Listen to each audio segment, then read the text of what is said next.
Dan untuk selanjutnya yang mengajak kepada seluruh hadirin sekalian untuk bersama-sama menyimak tausiah pada malam hari ini yang akan disampaikan oleh Al-Mukarram Al-Ustaz Dr. Kandidat Kiai Muda Haji Asmar Lambo Islami Sos MSc MD. Oleh itu kepada yang kami hormati Al-Mukarram Al-Ustaz Al-An Faridafat dan Masykurah Mahmudullah. Kami Ustaz.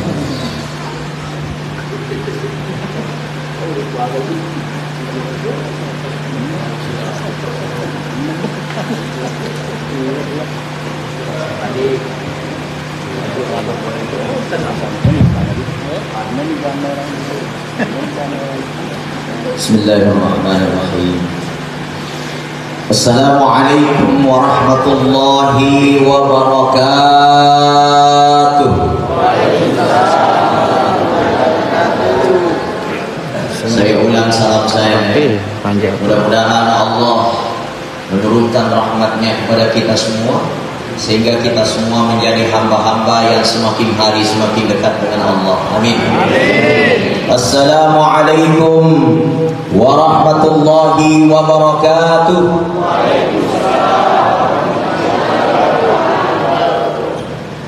Alhamdulillahilladzi nahmaduhu wa nasta'inuhu wa nastaghfiruh wa na'udzu billahi min shururi anfusina wa sayyiati a'malina may yahdihillahu fala mudilla lahu wa may yudlilhu fala hadiya lahu. Asyhadu an la ilaha illallah wahdahu la syarika lahu wa asyhadu anna Muhammadan 'abduhu wa rasuluh la nabiyya ba'd. Qala Allah ta'ala fi kitabihil karim yauma la yanfa'u malun wa la banun illa man atallah biqalbin salim. Qala aidan fi kitabihil karim ya ayyuhalladzina amanu hal adullukum ala tijaratin tunjikum min adzabin alim tu'minuna billahi wa rasulih wa tujahiduna fi sabilillahi bi amwalikum wa anfusikum dzalikum khairul lakum in kuntum ta'lamun. Sadaqallahul azim wa ala dzalika minasyahidin wasyakirin. Saya muliakan, saya hormati seluruh anggota Macan Central Biker Club, Masya Allah, dan ISMA. Tadi sempat saya bertanya, karena di sini tidak ada kepanjangan dari ISMA. Ternyata ISMA itu artinya istri macan. Subhanallah. Bapak Ibu dirahmati Allah, mungkin saya tidak bisa sebutkan satu persatu. Kalau saya melihat wajah-wajah yang hadir ini cukup berbeda dengan apa yang menjadi tagline daripada organisasi kita. Organisasi kita ini namanya macan, tapi muka-mukanya semua adem-adem, tidak ada muka macan. Ya, kenapa tuh? Oh ya. Bapak Ibu dirahmati Allah, insya Allah saya tidak panjang lebar. Ini adalah kegiatan anniversary ketiga tahunnya. Alhamdulillah, mudah-mudahan senantiasa terjalin silaturahmi.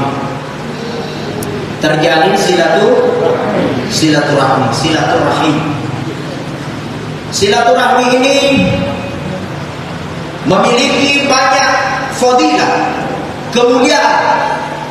Yang pertama, Rasulullah menyebutkan dalam beberapa hadis bahwa silaturahmi itu tulul amal, dia akan memperpanjang umur kita. Bu,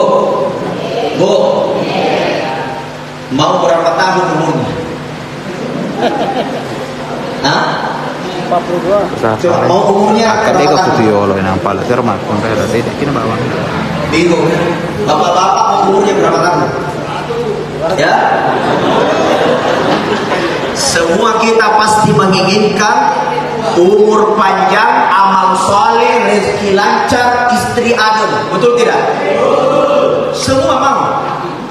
Maka resep yang diberikan oleh Rasulullah, nawireki resep Nabi tak, salah satu amalan yang bisa memperpanjang umur adalah silul arham, senantiasa menyambung silaturahim.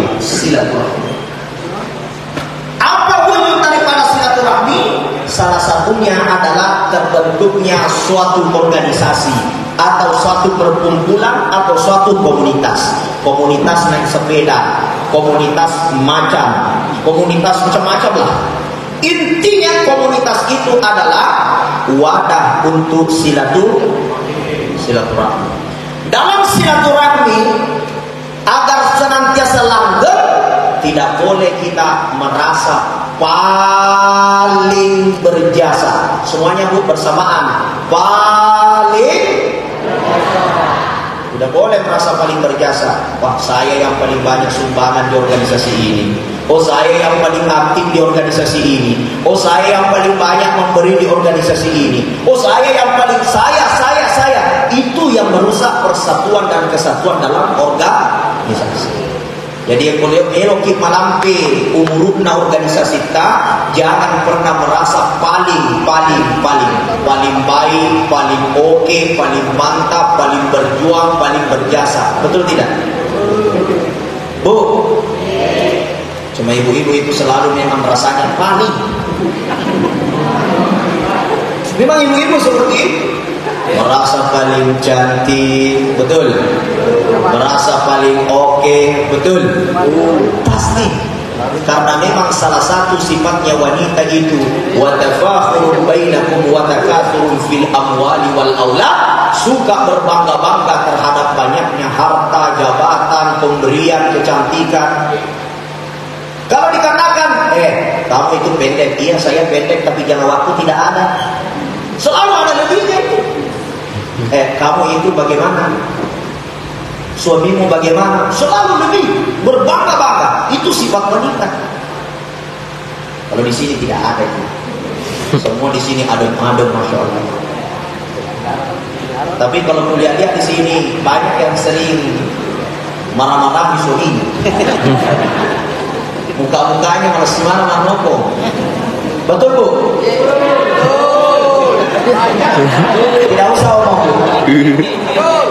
Saya tanya ibu, sering manoko tidak ada yang ngomong, tapi bapak-bapak langsung bilang betul. Kenapa? Nah, bayangkan istrinya sedang marah-marah. Allah karim, masya Allah. Bapak ibu, silaturahmi. Kenapa mesti kita menyambung silaturahmi? Karena silaturahmi ini akan memperpanjang umur kita. Saya pernah ditanya, Ustaz, ada ayat dalam Al-Quran, idza jaa ajaluhum la yastakhiruna sa'atan wa la yastaqdimun. Apabila ajal orang sudah tiba, tidak bisa ditambah, tidak bisa dikurangi, walaupun hanya sedetik, walaupun hanya sedikit, tidak bisa ditambah, tidak bisa dikurangi. Bapak Ibu dirahmati Allah, memang ajal itu tidak bisa ditambah dan tidak bisa dikurangi. Tapi kalau umur bisa bertambah dan bisa berkurang. Saya ulang, ajal tidak bisa bertambah dan tidak bisa berkurang, tapi umur bisa bertambah dan bisa berkurang.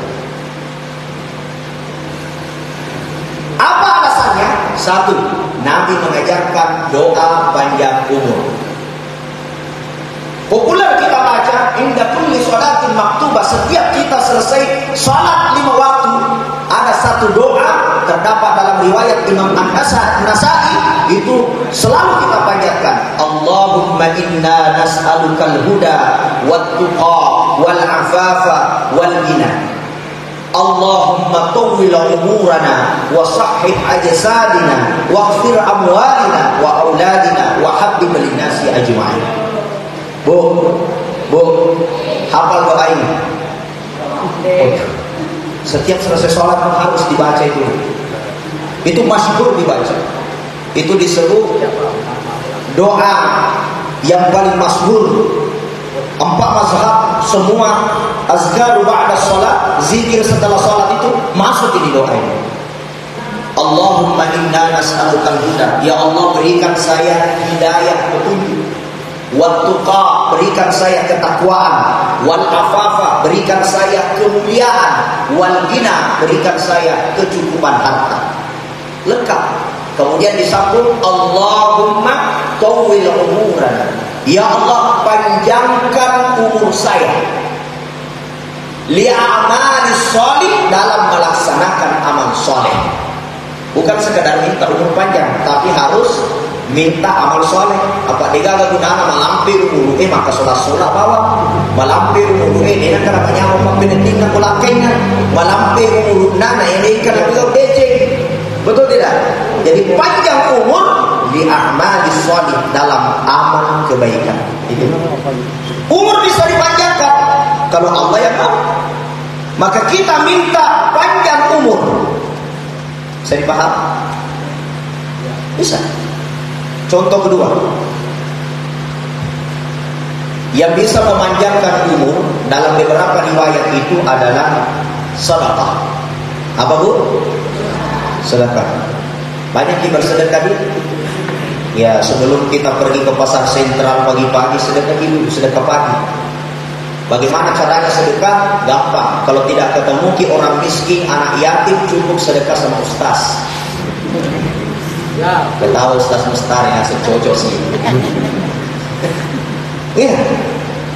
Bapak Ibu dirahmati Allah, sedekah bisa panjangkan umur. Ada satu hikayat di dalam kitab Irsyadul Ibad ila Sabilir Rasyad. Itu Nabi Yuna Sulaiman alaihissalam. Ini Nabi Sulaiman, mungkin pernah kita dengar hikayatnya. Ada seorang anak muda. Anak muda ini sebenarnya umurnya hidup di dunia ini sisa 7 hari yang akan datang. Seminggu ini. Akan tetapi anak muda ini sedang mau menikah. Minui bukti. Anak muda ini memiliki niat untuk mengundang dalam acara pernikahannya Nabi siapa? Nabi Sulaiman alaihissalam. Nabi Sulaiman ini kan dia bersahabat dengan malaikat maut. Ya. Jadi anak muda ini dia berencana untuk menikah 1 minggu lagi. Akan tetapi dalam catatan malaikat maut umurnya sisa 1 minggu. Itu ngesul umur. Dia datang ke rumahnya Nabi Sulaiman dengan tujuan untuk mengundang hadir dalam acara pernikahannya. Lalu di belakang anak muda ini ikut malaikat maut. Engke malaikat maut macue. Tasir lagi Nabi Sulaiman. Kenapa ada malaikat maut macue itu? Akan tetapi anak muda ini disambut baik oleh Nabi Sulaiman alaihi salatu wassalam. Assalamualaikum warahmatullahi. Masuklah sang anak muda. Waalaikumsalam warahmatullahi. Kemudian duduk menyampaikan hajatnya. Akad tanah angyar waqatan lorihi esurona Allah Ta'ala Sulaiman alaihissalam melulka melangsungkan pernikahan 1 minggu yang akan. Selesai mengundang Nabi Sulaiman, tidak panjang lebar dia alhasil berangkat pulang. Kemudian Nabi Sulaiman memanggil malaikat maut sebentar. Malaikat maut, sini dulu. Madep malaikat maut. Mana mau jadi orang budaya? Maka dia malaikat maut subhanallah ta'ala Nabiuna Sulaiman alaihissalam yaro anak mudai umuruna bidun nasubani turi demo nadino. Sekarang saya sudah dapat perintah untuk mengikuti langkah-langkah. Apa yang terjadi? Nabi Sulaiman menangis, kemudian dia mengatakan, apakah umur anak muda ini tidak bisa ditambah? Lalu apa kata malaikat maut? Tidak ada. Saya punya hak untuk mengurangi dan menambah. Saya hanya menjalankan perintah dari Allah Subhanahu wa Ta'ala. Anak muda ini berjalan terus pulang.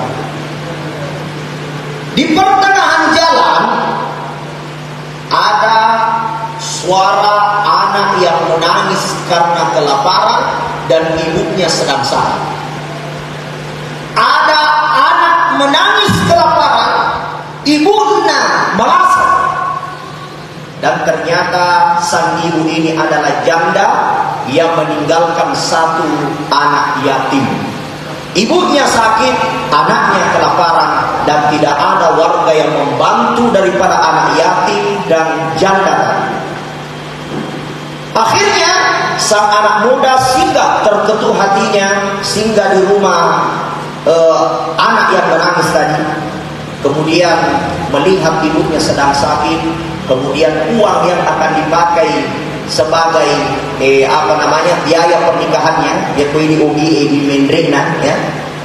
Nah pakai ya sebahagian untuk memposokin anak yatim, membelikan makanan untuk anak yatim, kemudian dia belikan obat. Nah pakai makmura ya runai kematuanna, ibunya, emaknya ya runai anak yatimnya yang sedang sakit.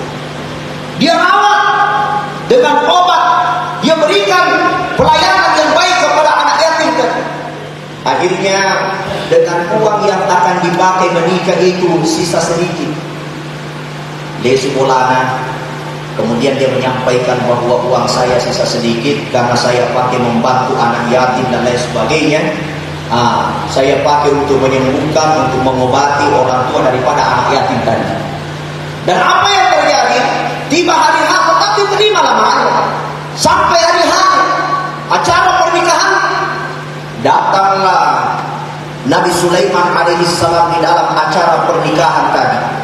Kemudian Nabi Sulaiman alaihissalam terus berpikir di dalam resepsi acara itu.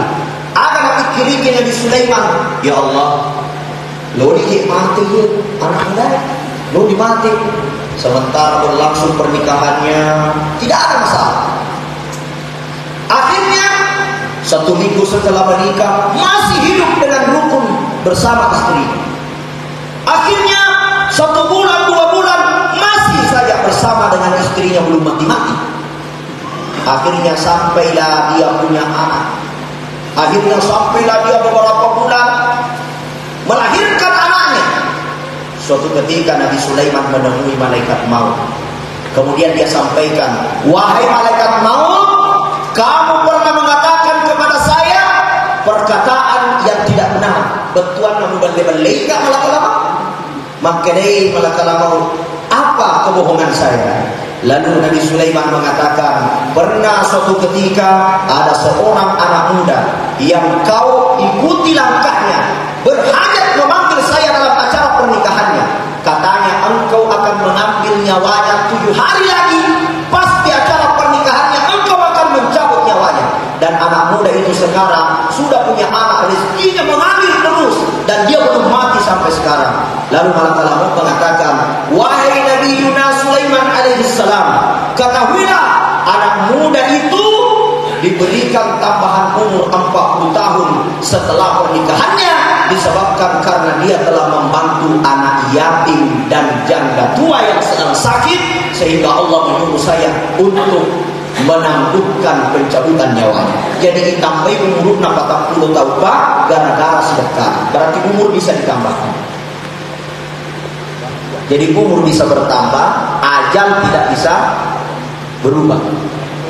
Makanya dalam ayat itu, idza jaa ajaluhum la yastakhiruna sa'atan wa la yastaqdimun. Yang tidak bisa berubah itu adalah ajal kita. Dan tidak ada satu orang pun yang mengetahui ajalnya. Kan kagak kemis tengah jalan. Tidak ada. Bapak-bapak kemis tengah jalan. Tidak ada. Apalagi ustaz Denis. Ya, ajal itu adalah rahasia. Tugas kita adalah minta dipanjangkan umur dalam amal soleh. Rahasia kepanjangan umur kita, syaratnya dan amaliyahnya: 1, silaturahim. Yang kedua, banyak bersedekah. Yang ketiga, juga ada satu riwayat yang bisa memberikan umur yang panjang dan menolak bala, itu adalah ikthirus shalah, memperbanyak bersalawat kepada Nabi Muhammad sallallahu alaihi wasallam. Makanya semua Bapak Ibu, saya minta sedikit dan sejenak saja kita sama-sama salawat kepada Nabi Muhammad sallallahu alaihi wasallam. Ya Nabi salam alaika, ya Rasul salam, ya Habib salam, salawatullah. Semuanya yang kencang, ya Nabi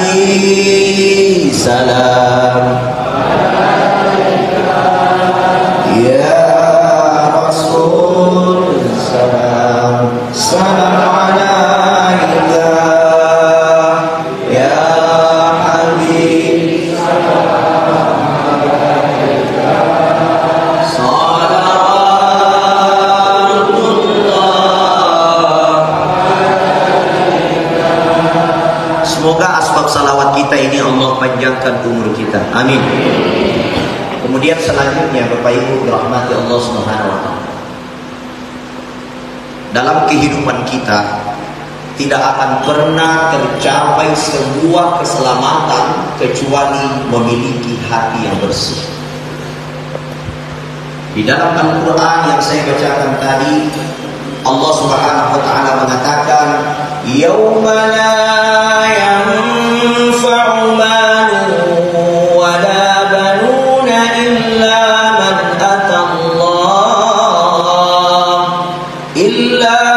atallah biqalbin salim." Akan datang suatu masa, akan datang suatu waktu, la yanfa'u mal, segala harta tidak bermanfaat, wala banun, dan anak-anak serta keluarga, illa man atallah, kecuali yang datang kepada Allah biqalbin salim, dengan membawa hati yang selamat, hati yang suci, hati yang damai, hati tidak suka pedih hati. Dia datang kepada Allah dalam keadaan membawa hati yang suci. Allah Subhanahu wa taala katakan, qad aflaha man zakkaha wa qad khaba man dassaha. Sungguh beruntung orang-orang yang mensucikan hatinya, dan macilaka, sungguh macilaka siapa? Orang yang mengotori hatinya. Bagaimana cirinya orang yang hatinya kotor?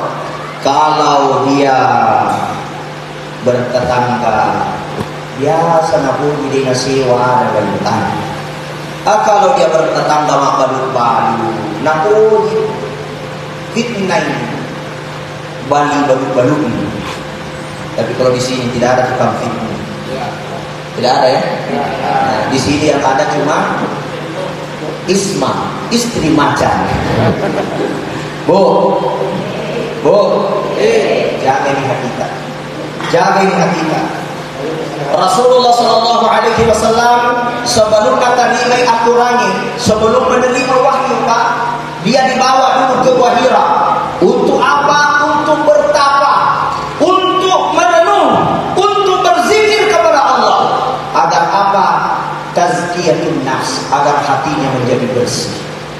Jadi dia itu nak terima ini, dan minta aturannya kecuali dibersihkan dulu hatinya. Allah Subhanahu wa taala sebelum mengangkat Nabi Muhammad ke langit yang ketujuh untuk menerima salat 5 waktu, perjalanan hidup Rasulullah, kita baca sirahnya, dibelah dadanya, dikeluarkan dulu hatinya, dicuci dengan air Zam-Zam. Itu bahasa zahirnya, tapi inti daripada penjelasan itu dibersihkan dulu hatinya. Jadi tidak ada jalan Pak kita masuk surga kalau dia mau baca hati. Ahli sholat Ustaz, banyak ahli sholat. Bukan saya mengatakan sholat itu tidak wajib. Justru kiannya agama adalah sholat. Tujuan dari sholat adalah kesucian batin. Tapi kalau kita sholat hati tak tidak bersih, bisa-bisa sholat tak mu'allamu bainas sama'i wal ard, tak gantung min pallawangan lagi enatan. Beda tu amalat dari Allah Ta'ala illa biqalbin salim, kecuali kita membawa hati yang selamat, hati yang damai, hati yang bersih. Jadi bacinya kita hanya terpuji perkiranya hati bermulata, hanya terpuji perkiranya hati sudah. Karena saya Pak heran, saya heran. Kadang-kadang itu pengurus masjid dia ngasih mana? Saya bakal ini kaca ceramah dari Sabang sampai Merauke. Mereka kan di masjid di Ululur, Pak, rata-rata pengurus masjid ini nasi cocok. Kadang-kadang yang ukuran nama asal pajak sunnah tanpa menghadap pada masjid ini. Nasir Pak Ustaz, singgung-singgung ngecetek masalahnya bendahara. Maka kadang-kadang kasih bendahara jadi singgung. Nah saya itu nasa bendahara nama si dia itu dan kami motor itu nama si dia. Besoknya maka dia bendahara. Pak Ustaz singgung-singgung cedek Pak Ketua. Maka dekat pakai iya Pak Ketua macam bawah itu maka rotis Ustaz nanti gasul banget nak si dia. Maka kayaknya pengurus masih ini nanti celah-celah. Dan ini banyak terjadi Pak. Tapi kalau di Kabupaten Wajo tidak ada, apalagi kalau pengurus MSPC. Insya Allah, amin. Amin. proyek, si salah-salah wajar proyek ini harus. Orang mengurus bisnis, si salah-salah wajar uang yang dikejar. Tapi ya apa heran masih ini dah urusuk nadi nasi mana? Mau masih ini dah urusuk ada nasi celah-celah. Maka makna daripada masjid pantas kalau di dalam tafsir yang dikemukakan oleh Ibnu Qayyim al-Jauzi tentang arti masjid itu sangat luas. Bisa kita lihat di dalam kitab Al-Fawaid, juga ada di dalam kitab Al-Ashirah Al-Muwajibatu li Mahabbatillah karya Ibnu Qayyim al-Jauziyah, bahwa makna masjid itu dia mengutip dari hadis Rasulullah sallallahu alaihi wasallam. Apa kata Nabi? Kullu masjidun sininna tanai masjid iman. Saya ulang, kullu masjidun sininna tanai masjid iman. Jadi semua hamparan bumi ini adalah masjid. Kalau kita bisa memperlakukan seluruh bumi adalah masjid, aman di tempat. Bagaimana masjid? Simbolis masjid tidak boleh pakai sandal masuk masjid. Kalau kita di dunia ini mampu menjaga kebersihan bumi, insya Allah amal di tempat. Saya biasa heran Pak. Saya biasa heran. Kadang-kadang naik mobil mewah, pakai kopiah, jenggot panjang, hitam jidat, bawa mobil, makan kue, kulitnya dibuang di luar. Di belakang mobilnya ada tulisan La ilaha illallah. Memalukan Pak, tulisan La ilaha illallah. Pakai jenggot, pakai kopiah, buang sampah sembarangan. Padahal jelas at-tuhuru syatrul iman, kebersihan adalah bagian dari iman. Kalau seluruh bumi kita perlakukan seperti masjid, simbolisnya kita mampu menjaga bumi dengan kebersihan. Di dalam masjid kita diajarkan harus bersuci baru masuk masjid. Untuk melaksanakan penghormatan kepada masjid, kita dianjurkan 2 rakaat sebelum duduk, namanya salat tahiyatul masjid. Kalau bumi ini kita perlakukan dengan begitu menghargai bumi, tidak sembarang buang sampah, tidak sembarang mengotori hati, tidak sembarang mencela, maka insya Allah kita akan mendapatkan qalbin salim, hati yang damai, hati yang suci. Halo? Halo? Saya lihat semua muka-mukanya hati suci semua. Amin. Bersih semua hatinya. Bapak-bapak juga, masya Allah. Senyum-senyum, bersih semua. Betul tidak? Betul. Makin madodo. Kesucian hak. Oh, amal-amal kita, mereka sudah kata, dia memancing kita, dia boleh terima pengalaman. Saya ulang, mereka pasti sudah kata, tapi dia memancing kita, dia terima pengalaman. Coba kita ikut mahkamah apa? Semua amal yang kita lakukan selalu ada kata lillah, karena Allah. Majenneki nawaitul wudu'a li raf'il hadatsil asghari lillahi ta'ala. Wa kata majenne pataraka hadas cukup lillahi ta'ala. Masam aja ki usalli fardhu subhi raka'atain mustaqbilal qiblati lillahi ta'ala. Ma puasa ki nawaitul shauma qadi an ada'i fardhi syahri ramadhan hadhihi sanati lillahi. Mandi junub nawaitul ghusla. Lirafil hadatsil akbari lillahi. Semua ibadah yang kita lakukan Pak selalu ada kata lillahi ta'ala. Kenapa? Karena tujuan semata kita adalah Allah. Itulah kesucian Pak. Ya potong sumbang. Ini apa aja tidak apa? Nalingangi wajah ustaz ini pakai maka sumpah aja. Pada mana teh nasa kasih ini kan wajah ustaz. Nasa makasih iya melingan ya aku Jakarta gratis. Itu kan? Kenapa terjadi orang-orang yang seperti ini? Karena hatinya tidak Innallaha la yanzuru ila suwarikum. Allah tidak menatap bagaimana pakaianmu, bagaimana jasadmu. Allah tidak menatap bagaimana kegantenganmu. Wa yanzuru ila qulubikum wa amalikum. Allah hanya menatap bagaimana hatimu dan amal-amal. Jadi ini bersihkan amal-amal. Jadi ini bersihkan yang tidak. Dan ciri orang yang hatinya tidak bersih, aku macarana ustaz ecak karudu moni. Itu tandanya hatinya itu mulai tidak bersih.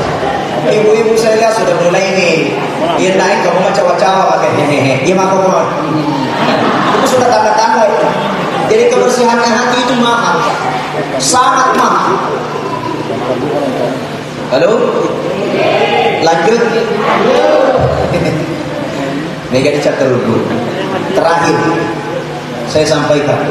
Di sini kan ada kalimat semoga makin solid, kompak, saling menghargai satu sama lain, menjaga kekeluargaan.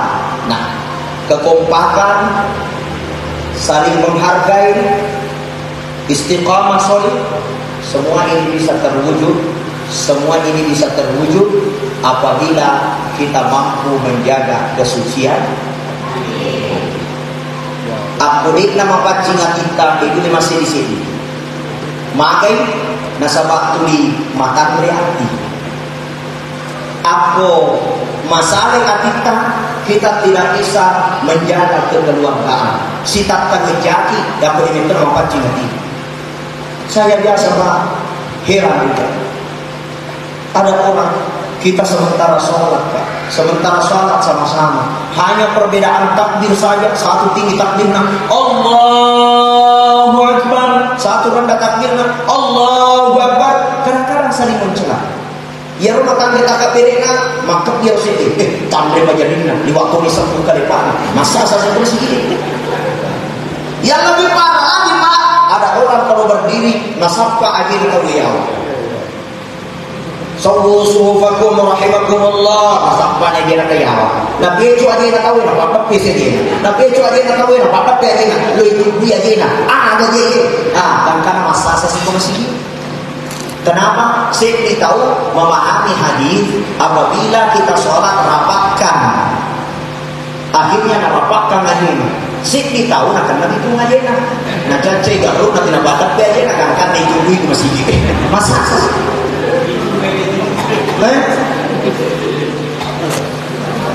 ini banyak terjadi Pak, dan lebih parah lagi Pak. Kadang orang sementara sholat dia bukan mengingat Tuhan, tapi dia mengkritik saudaranya yang sedang sholat. Masa saja nih dia cek dia nama apa tuh? At-tahiyatul mubarakatuh sholawatu thayyibatu lillah. Sedangkan dia cek dia apa yang terjadi? Oh, aku jadi dia makhluk pada dia ahli bidah ini. Apa yang terjadi? Pas sempatnya kira-kira ini masa banyak. Ini pengelakar negara. Mengkritisi orang yang lain, padahal tujuan salat adalah bagaimana menyambutkan diri kita dengan Allah. As-salatu mi'rajul mu'minin. Jadi tidak ada yang bisa menyempurnakan segala amal kalau bukan karena kesucian hati. Maka Bapak Ibu, kalau mau selamat, pacini hati. Pacini hati. Habis Quran, apalah Quran 40 besok astagfirullah. 30 besok. Ustaz Mustari, ada Ustaz Agus, Masya Allah. Semua ini habis 30 juz. Tapi habis 30 juz, hatinya tidak bersih, tidak diterima semua amal termasuk hafalan Quran. Siapa yang membunuh menantunya Rasulullah, Imam Ali karramallahu wajhah, di dalam sejarah yang membunuh Imam Ali adalah seorang penghafal Al-Quran, sahabat Nabi yang paling cerdas, namanya Ibnu Muljam. Kenapa? Imam Ali yang diangkat menjadi khalifah, Ibnu Muljam merasa dirinya paling berpengaruh. Saya habis Quran pertama kali, saya lebih tua dari Imam Ali, saya lebih cerdas daripada Imam Ali. Lalu kenapa dia yang akan menjadi menantu Rasulullah dan diangkat menjadi khalifah, sedangkan saya lebih berpengaruh daripada Imam Ali? Sementara sujud di rakaat terakhir salatnya Imam Ali, langsung dicabut badannya Ibnu Muljam, dipantas lehernya Imam Ali. Jadi Imam itu Nabi dapat dibunuh oleh seorang penghafal Al-Quran. Kenapa? Karena hatinya merasa lebih mulia daripada Imam Ali. Itulah bahayanya kalau hati yang kotor Pak. Namun ustaz yang kotor yakin ini secara celup. Banyak ini ustaz Pak, kapli-kapli jadwal. Tapi kalau di wajah tidak ada. Banyak itu Pak. Banyak ustaz kapli-kapli jadwal itu, jadwal. Ya, kadang-kadang kapli masih gini, maka aja mau di ustaz masih giku betul, ya betul. Ini bahaya nih Pak. Dan saya sering katakan itu ustaz itu salah-salah, itu ustaz dia ustaz salah-salah karena perbedaan pendapat. Dia ada. Rata-rata ustaz itu salah karena perbedaan pendapatan. Iya Pak. Itu. Ya kalau ustaz salah-salah itu bukan karena sini kudus ini tidak ada itu. Hanya karena perbedaan dapat Kristas. Jadi mudah-mudahan Allah jaga persatuan kita semua. Allah jaga kemuliaan marwah dini kita semua. Tidak ada jalan kemuliaan kecuali hanya menjaga hati kita. Inna akramakum indallahi atqakum. Orang yang paling mulia di sisi Allah adalah orang yang memiliki ketakwaan. Puncak ketakwaan adalah kebersihan hati. Hati yang kotor tidak akan sampai segala amal kepada Allah, tapi hati yang bersih itulah yang akan sampai kepada Allah Subhanahu wa taala. Seorang sahabat ahli tahajud, Pak. 40 tahun dia bertahajud kepada Allah. Suatu ketika dia tidur bersama Rasulullah. Kemudian dibangunkan Rasulullah untuk tahajud. Tanya Nabi tertadui, alena tadui Nabi telah sampai tahajud, Pak, salat lain. Kemudian pada saat membangunkan Rasulullah salat lain, kemudian selesai dia melaksanakan 2 rakaat salat lain. Dia menoleh kepada Rasulullah, "Ya Rasulullah, sungguh Allah memberikan kemuliaan kepada saya karena saya tidak pernah alfa tahajud, bahkan saya lebih duluan bangun daripada Rasulullah untuk bertahajud." Sahabat-sahabat yang lain masih tertidur pulas. Maka apa yang dikatakan Rasulullah? Kau lebih baik tidur pulas daripada merasa lebih mulia daripada orang-orang yang sedang tertidur. Artinya apa? Pentingnya menjaga hati meskipun dalam amal yang baik. Kode nama kasihnya dia nanti nasabari tatullah ya malaik tatullah ipariluangi dan tidak akan ada ketenangan di dunia apalagi di akhirat. Pak itu tahu yang ada masuk sana eman kolino lagi susah nak akhirat. Saya ulang, Pak. Orang yang susah di dunia pasti susah di akhirat. Jadi kalau kata tu lima susah kau lino menabani maka dari masih satu masuk ke akhirat. Lima susah masuk. Iya. Kenapa? Karena gambaran akhirat adalah dunia. Lino bawa susah memang apa? Ini ke akhirat. Ya kalau kita melihat kitab Al-Hikam karya Syekh Abdullah As-Sakandari, ia menjelaskan bukan mengatakan ada orang sa'idun fi dunia, dia bahagia di dunia, kemudian di akhirat susah. Dan ada orang di dunia susah, di akhirat senang. Tidak gitu. Tapi dia mengatakan orang yang susah di dunia, dia akan susah di akhirat. Karena kebahagiaan di akhirat harus dimulai dari dunia. Bagaimana mencapai kebahagiaan di dunia? Apakah dengan harta yang banyak? Bukan. Apa mega atau mega orang-orang apa dia masuk seperti ini? Betul tidak? Iya. Apakah bahagia di dunia dengan jabatan? Bukan. Angka kepada desa Kurawia Sibawa. Dia dulu makin rumah tangga. Maka dekat malam Pak desa dia makin rumah tangga. Nasib angka bangku 1 miliar. Dia bisa maka tapi cara ibu perempuan. Dia kan nanti rumah tangga. Padahal jabatan ada, bantuan ada. Jadi orang yang susah di dunia, susah di. Halo? Bisa dipaham? Jadi bunga balu ke posisi terang kan untuk masih seru kita Pak pada bawah ni makan ai di seorang apa ini. Karena orang yang selalu bahagia itu dia selalu mengembalikan setiap perkara kehidupannya kepada Allah. Bisa dipaham? Wa tawakkal 'alallahi fa huwa hasbuh. Allah akan mencukupi hidupnya, menenangkan hidupnya. Kenapa? Fa tawakkal 'Allah. Karena dia tawakal. Coba dari yang kau tahu 2 balu pada balu-balunya, pada zaman-zamannya, pada yang satu ini karena dia adalah orang yang susah, dia ternyata dia gak mengalina dia sih gak mengalina angka sampai mengalina wih cedek bawah negeri macam nala wih kurang mopi maka diunah wih pati bahan tak rumah sakit wih mati tahu nih maka mulai elolong pangali dia gak pangali tangan rumah sakit letup mati dia ternyata dijamin di akhirat dia akan tersiksa. Betul tidak? Tapi aku angkat tahu yang nak murah pengali. Masya Allah, Pak Dedi boleh pengalat Allah sehat-sehat. Angkat pengali nak, alhamdulillah cukup untuk makan sehari. Ya? Nah dari waktu serpajak, Masya Allah, mau isi pengalat Allah. Mau berdiunan, ya Allah, mudah-mudahan ini menggugurkan dosa-dosa saya. Enak kan? Wih, balik kau menampakkan nikahi. Ini adalah hadiah dari Allah. Mudah-mudahan menggugurkan dosa-dosa saya. Masuk di rumah sakit, dia banyak beristighfar, astagfirullah, saya tahu pendek umurku, mudah-mudahan Allah ampuni dosaku. Dia mati mampu mengucapkan la ilaha illallah dengan tersenyum, nyawa keluar menghadap kepada Allah. Irji'i ila rabbiki radiyatan mardiyah. Wahai jiwa yang tenang, kau kembali dalam keadaan gembira itu. Pemuda dengan kapangali, letur kapangali, mega pangali, makura pangali, malasa, mate, dan karena susah. Insya Allah dijamin di akhiratnya akan bahagia. Jadi untuk mencapai kebahagiaan ditentukan kondisi suasana hati kita di dunia. Makanya Bu Adam disusahnya lagi. Curi-curi gini lah tem. Ya curi makro jama. Masesa kopolino. Itu makan betul. Saya kira itu yang saya sampaikan. Mudah-mudahan Allah berikan manfaat kepada kita semua. Mudah-mudahan Allah muliakan kita semua. Bila itu